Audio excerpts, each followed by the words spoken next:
अचानक मौला अली की नजर एक अंधे पर पड़ी। वह रोते हुए कह रहा था, काश मेरी भी आंखें होती, मैं भी खुदा की बनाई हुई दुनिया देखता। मौला अली उसके करीब गए, आसमान की तरफ हाथ उठाकर दुआ मांगी। पल भर में उस अंधे की आंखों में रोशनी लौट आई। मौला अली ने नरम स्वर में पूछा, अब बताओ सबसे ज्यादा क्या देखना चाहते हो? वो व्यक्ति खुशी से कांपती आवाज में बोला, मुझे ऊंट बहुत पसंद है, हमेशा उनके काफिले देखने की इच्छा थी। मौला अली ने कहा, तो फिर पीछे मुड़कर देखो। जब उसने पीछे देखा तो हैरानी से उसकी सांस रुक गई। असंख्य ऊंट उसके सामने खड़े थे। मौला अली बोले, ये सब तुम्हारे हैं, खुदा ने तुम्हें दिए हैं। यह कहकर मौला अली चल पड़े। समय गुजरा, वह व्यक्ति अमीर हो गया। अब घमंड उसके बोलचाल में आ गया। कई साल बाद मौला अली फिर उसके पास आए।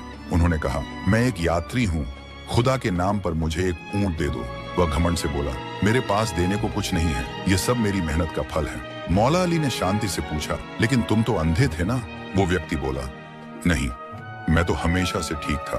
मौला अली मुस्कुराकर बोले, इंसान की फितरत है, जब उसे दौलत मिलती है तो सबसे पहले वह अपनी औकात भूल जाता है। ये तो बस तुम्हारा इम्तिहान था। ये कहकर वो चल पड़े। कुछ देर बाद जब उस व्यक्ति ने पीछे मुड़कर देखा, ना कोई ऊंट था, ना मौला अली।